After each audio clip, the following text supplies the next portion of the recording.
Come in. Good morning, sir. Morning. Take your seat. Thank you, sir. Kanta Jangir. Jahangir,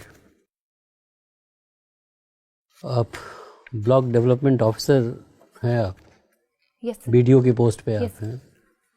आपने email address दिया है BDO Ratangarh. Ratangarh. तो ये BDO से मुझे सत्ता की बू आती है। आप सबों को बताना चाहते हैं कि मैं बीडीओ हूँ, मुझसे डरो, नहीं सर, मेरे पास अथॉरिटी है, मुझसे डरो। नहीं सर, ऐसा नहीं है। क्या मनसा है इसके पीछे, बीडीओ लिखने के पीछे? सर ऑफिस में काम करते वक्त फॉर्म भर रही थी तो उस टाइम में ये तो और भी कुछ आपको ख्याल आ सकते थे अपने विषय में, बीडीओ ही क्यों ख्याल आया? सर वो मेल आईडी उस टाइम काम कर रहे थे, वो मेल काम करते करते मेल आईडी भर। आपने सोचा नहीं इस पर? हाँ। ये कहा जाता है एक लड़की पढ़ती है तो 7 जनरेशन्स पढ़ लेता है, और एक लड़का पढ़ता है तो सिर्फ अपने लिए पढ़ता है। Yes sir. आप बीडीओ के पद पर रह चुकी हैं, इस कथन से आप सहमत हैं? Yes sir. तो इस बीडीओ के पद पर रहते हुए आपने वुमेन एम्पावरमेंट के लिए क्या क्या काम किया? मैं इस पद पर हूँ, वीडियो के पद पर। मैं केवल महिलाओं के लिए ही नहीं हूँ, मैं पूरे ब्लॉक के लिए हूँ जिसमें महिला पुरुष सभी हैं। फिर भी मैंने महिलाओं के लिए जैसे मैं ग्राम सभाओं में जाती हूँ, मैं कोशिश करती हूँ जितनी ग्राम सभाओं का मैं हिस्सा बन सकूँ वहाँ मैं जाऊँ, वहाँ मैं महिलाओं से खुद बात करने की कोशिश करती हूँ, उनकी परेशानियाँ सुनने की कोशिश करती हूँ। इसके अलावा स्वच्छ भारत मिशन के दौरान मैंने महिलाओं से खुद जाके बात की। महिलाएं 50% जो हमारी जनरेशन है, उनसे बात करने के बाद में उनकी प्रॉब्लम सुनना, फिर उनके साथ में गाँव में जाना और उनको स्वच्छ भारत मिशन की जो बेसिक जो है कि ये केवल एक टॉयलेट बनाने वाली योजना नहीं है, इसको मानवीय गरिमा और स्त्रियों की गरिमा के साथ में जोड़ा। इसके अलावा जैसे महिलाओं के लिए फॉलिक एसिड, ये जो स्कीम्स है आंगनवाड़ी सेंटर्स पे सबला योजना है, इस तरह की स्कीम्स है, मैंने ये देखा कि इनका सही तरह से इम्प्लीमेंटेशन हो। और मैं मेरी मिलने वाली महिलाओं से जिनसे भी मैं मिलती हूँ तो उनकी सारी परेशानियाँ सुनने की कोशिश करती हूँ। जैसे कोई पेंशन के लिए अगर कोई वृद्ध महिला आती है तो उनकी मैं सुनती हूँ, उनकी पूरी हेल्प करती हूँ। राजस्थान के बारे में कहा जाता है कि women empowerment is also male dominated. आप तो काम कर चुकी हैं, आपकी क्या अनुभूति हुई है? अगर ग्रामीण क्षेत्र में हम देखें तो सर हम पूरी तरह से इनकार नहीं कर सकते इस चीज़ से, क्योंकि आज भी हम देखते हैं कि हालांकि जनप्रतिनिधित्व के रूप में महिलाओं को ग्रास रूट पर आरक्षण दिया गया है, फिर भी अभी भी पूरी तरह से महिलाएं सजग नहीं है, उनको उनके पूरे अधिकारों का उनको पता नहीं है। लेकिन फिर भी हम ये देखें तो सिचुएशन सर सुधर रही है। काफ़ी ऐसी महिलाएं हैं, काफ़ी ऐसे सरपंच है, प्रधान हैं जो खुद अपनी पंचायतों में उनमें कई काम कर रही हैं अच्छे। जैसे छवि राजावत है सोडा गाँव की, और अभी कुछ दिन पहले शबाना मैम जो हैं वो सरपंच के रूप में चुनी गई है, काफ़ी MBA हैं, वो काफ़ी अच्छे काम कर रही हैं। तो धीरे धीरे सर जागरूकता आ रही है। भामाशाह स्कीम हाल फिलहाल में लॉन्च हुआ था, उसके बारे में क्या जानती हैं आप? भामाशाह स्कीम सर राजस्थान सरकार द्वारा चलाई गई फ्लैगशिप स्कीम्स में से एक है, जिसके अंतर्गत आधार नामांकन के साथ महिलाओं और स्पेशली महिलाओं का, बाकी परिवार एक फैमिली बेस्ड कार्ड बनेगा, परिवार का एक कार्ड बनेगा जिसमें सारी जो स्कीम्स हैं ये मल्टी आइडेंटिटी कार्ड के साथ में ये मल्टीपर्पज कार्ड होगा। जैसे इसमें सारी स्कीम्स है, जैसे खाद्य सुरक्षा है, इसके अलावा पेंशन है, नरेगा है, और भी काफ़ी कई स्कीम्स हैं, वो इसके साथ में जुड़ेंगी, वो इसका मिंगल हो जाएंगी। तो एक अलग हर स्कीम के लिए अलग अलग कार्ड की जरूरत नहीं पड़ेगी, एक ही कार्ड से सारी स्कीम्स का काम इसमें चल सकता है।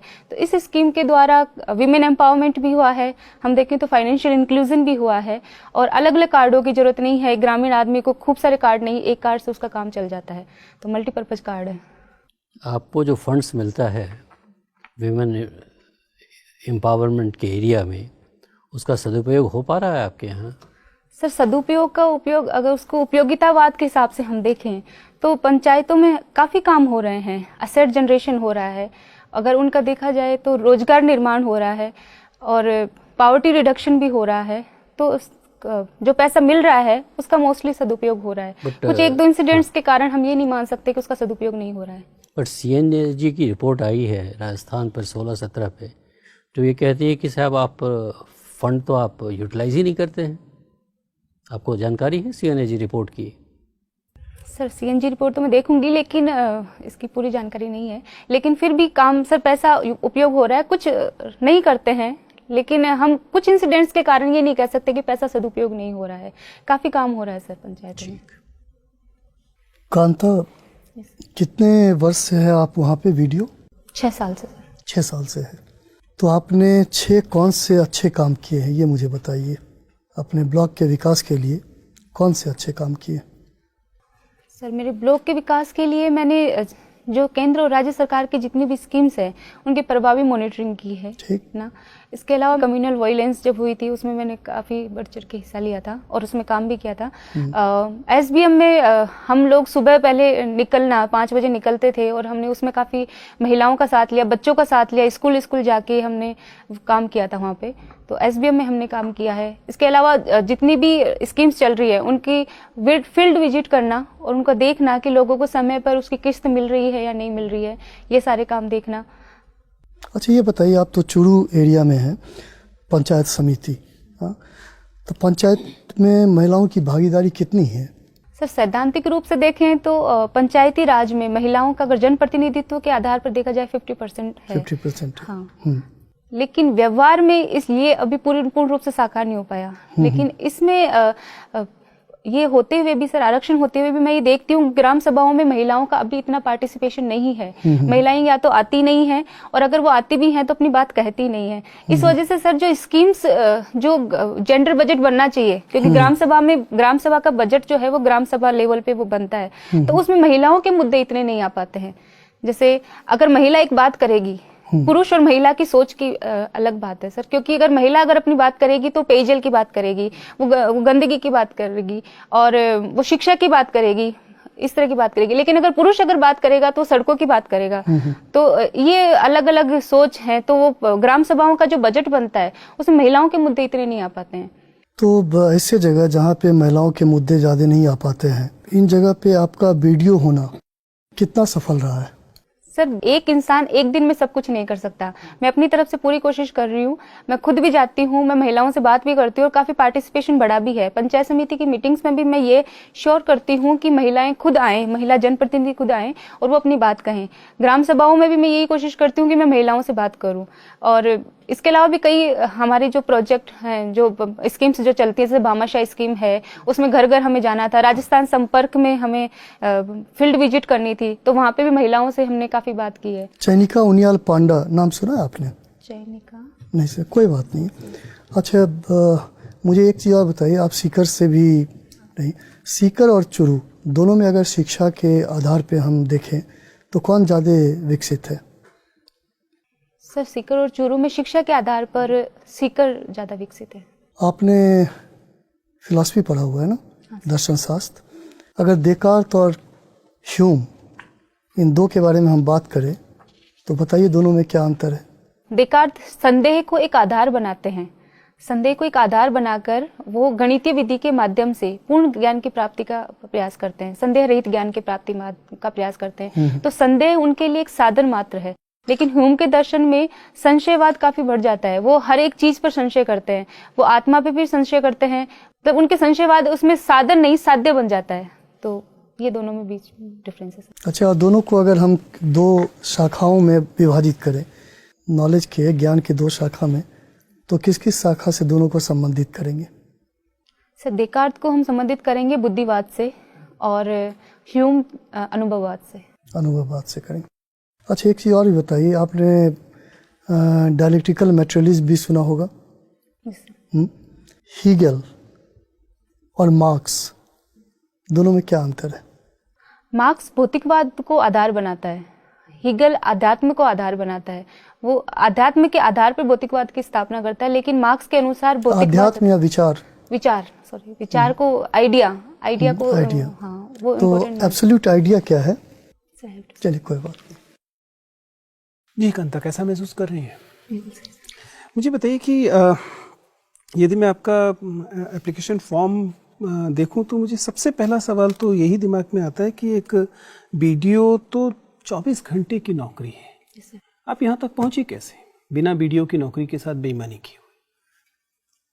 सर हाँ, मेरी जॉब सर्विस ऐसी है 24/7 और परमानेंट है, और इसके अलावा परिवार भी है।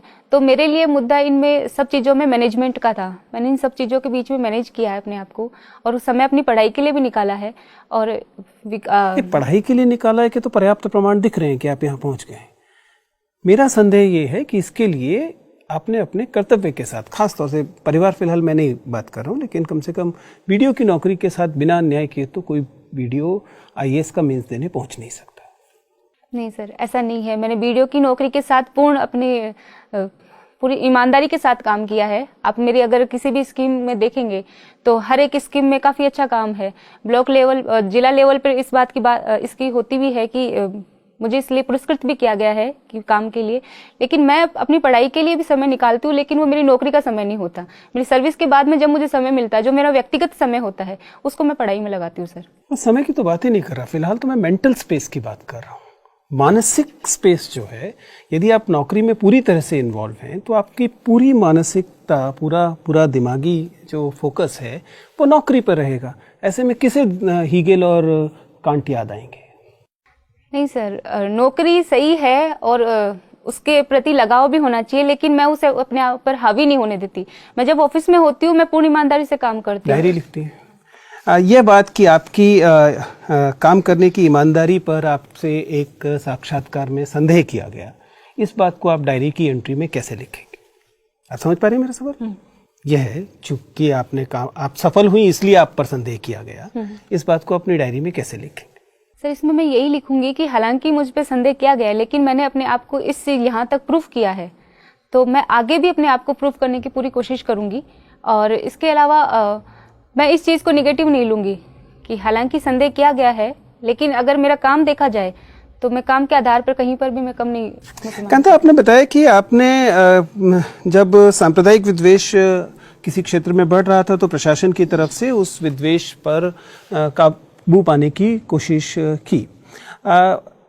दुर्भाग्य से लेकिन फिलहाल प्रशासन पर, राजस्थान के प्रशासन समेत कई राज्यों के प्रशासन पर इसके ठीक विपरीत का आरोप लगता है कि उसका मुख्य काम सांप्रदायिक विद्वेष को बढ़ाना हो गया है। ऐसी स्थिति में जो प्रशासनिक अधिकारी होते हैं, उनकी क्या भूमिका होती है? सर, एक प्रशासनिक अधिकारी को पूर्ण रूप से निष्पक्ष और पक्षपात रहित होकर लेकिन उसके मालिक, मतलब उसके बॉस ने ये कहा है कि जाइए, वहां पर तनाव बढ़ना चाहिए। नहीं सर, अगर वो नियमानुसार है कोई काम और लोगों के हित में है तो ये काम किया जाता है। ना आएगा, फोन आएगा कि देखिए तो थोड़ा सा टेंशन बढ़े। हम अधिकारियों का अगर देखें तो अधिकारी काफी अच्छा काम कर रहे हैं, कर्तव्य पालन कर रहे हैं अपना। काफी अच्छा तो काम कर रहे हैं, तभी तो एक तरह के तनाव देखने को लगातार मिल रहे हैं गौ रक्षा के नाम पर। और आप तो जानती हैं, आप तो राजस्थान से हैं, क्या क्या हो रहा है वहाँ तो जब लिहाज पर हत्याएं कर दी जा रही है। नहीं सर, इसमें प्रशासन इन्वॉल्व नहीं है। प्रशासन, अगर प्रशासन को हम इस रूप में देखेंगे तो प्रशासन को, अगर उसकी ईमानदारी पर हमें शक नहीं करना चाहिए। अगर हम चुनाव के टाइम देखें, प्रशासन बहुत अच्छा काम करता है। अगर प्रशासन ईमानदार नहीं होता तो स्कीम्स इतनी अच्छी तरह से इम्प्लीमेंट नहीं होती। तो प्रशासन तो अपना काम सर कर ही रहा है। चलिए, कोई बात नहीं। मेरी तरफ से अंतिम प्रश्न, मुझे ये बताइए कि एक डायरी और एक ब्लॉग में क्या अंतर होता है? डायरी सर हम हाथ से भी लिख सकते हैं, और भी कई तरीके हैं। ब्लॉग हम नेट पर लिखते हैं, इंटरनेट के थ्रू, ऑनलाइन।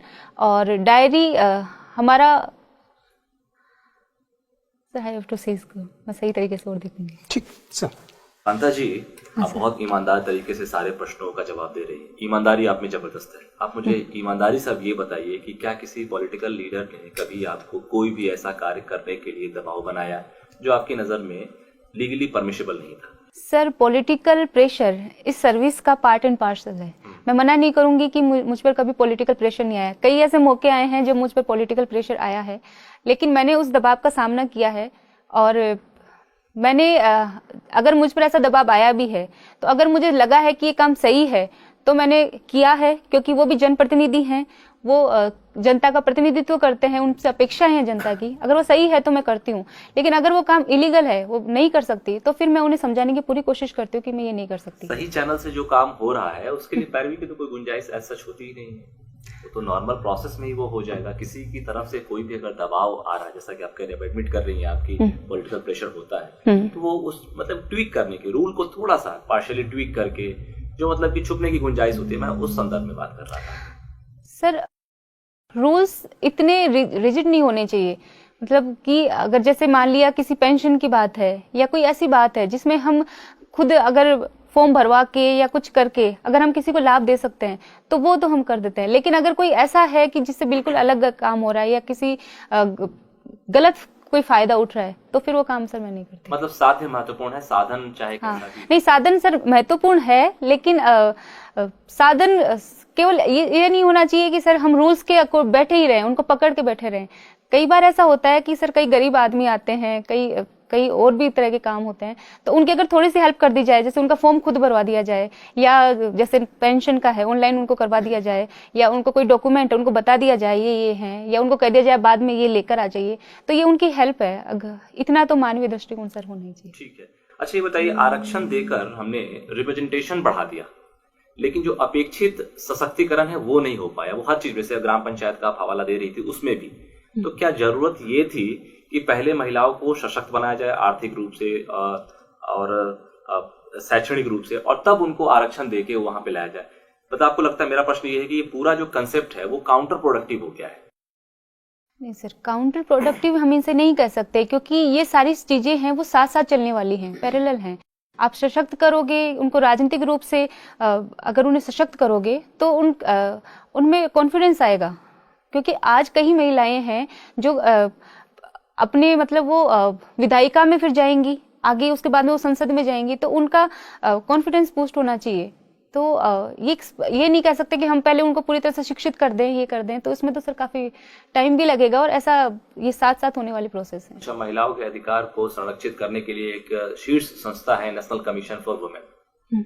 आप मुझे बताइए कि इस संस्था के पास कोई अधिकार है ही नहीं कि जिसके अंतर्गत वो किसी को पेनलाइज कर सके, कोई एक्शन ले सके, तो ऐसी संस्था बनाने का क्या औचित्य रह जाता है? सर, इस सिविल न्यायालय की शक्तियां प्राप्त है।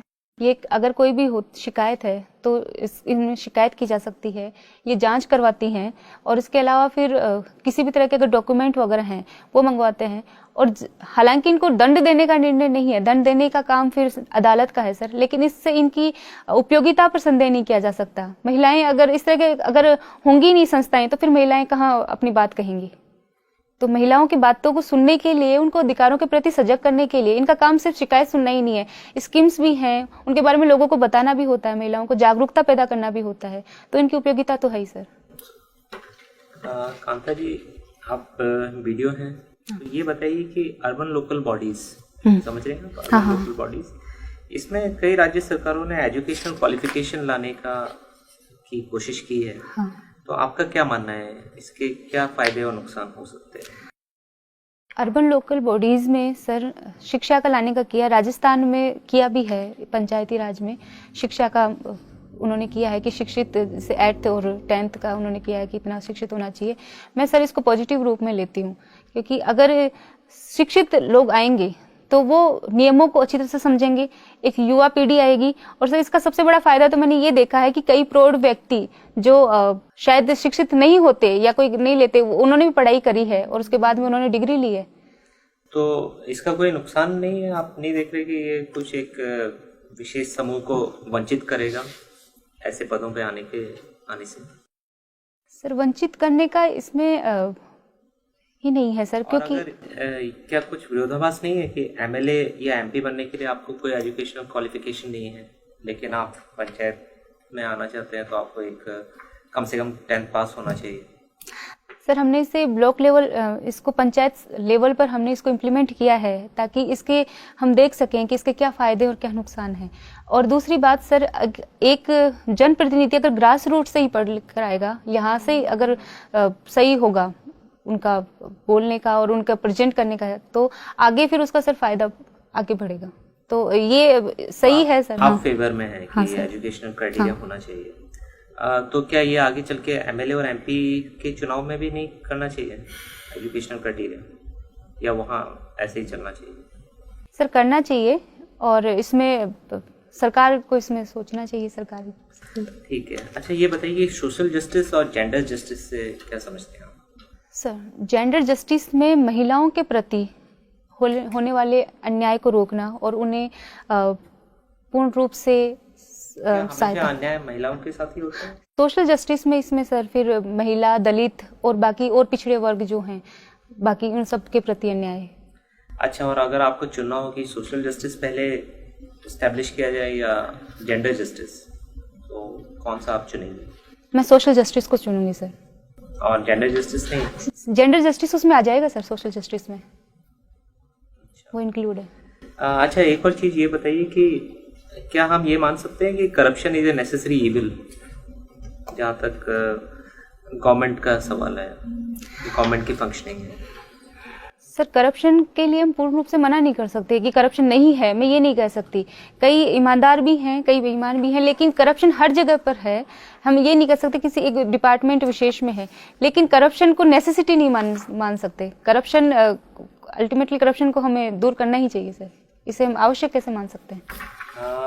ठीक है, थैंक यू सर। कांता, आपने एमए किया है इंग्लिश लिटरेचर से, फिलॉसफी का भी ज्ञान अच्छा है आपका। एक पंक्ति मैं देता हूँ आपको, आप बताइए आप उससे सहमत हैं क्या नहीं, और सहमत हैं तो क्यों। कहा गया है कि our sweetest songs are those that tell of saddest thoughts. Do you agree with this statement? Yes sir. Why? Sweetest songs are those that tell us about saddest thoughts. Sir, अगर हम किन्हीं का भी देखें, किसी भी जैसे शेक्सपियर की ट्रेजेडीज हैं, हम उनसे कोरिलेट करते हैं। जब हम खुद दुखी होते हैं, जो हम इस तरह का साहित्य अगर हम पढ़ते हैं, तो हम अपने आप को उसके साथ कोरिलेट करते हैं कि वो हमारी खुद की फीलिंग्स हैं, हमें इस तरह का लगता है। तो वो पूर्ण ईमानदारी से प्रस्तुत की हुई भावनाएं होती हैं। बहुत बहुत धन्यवाद कांता, योर इंटरव्यू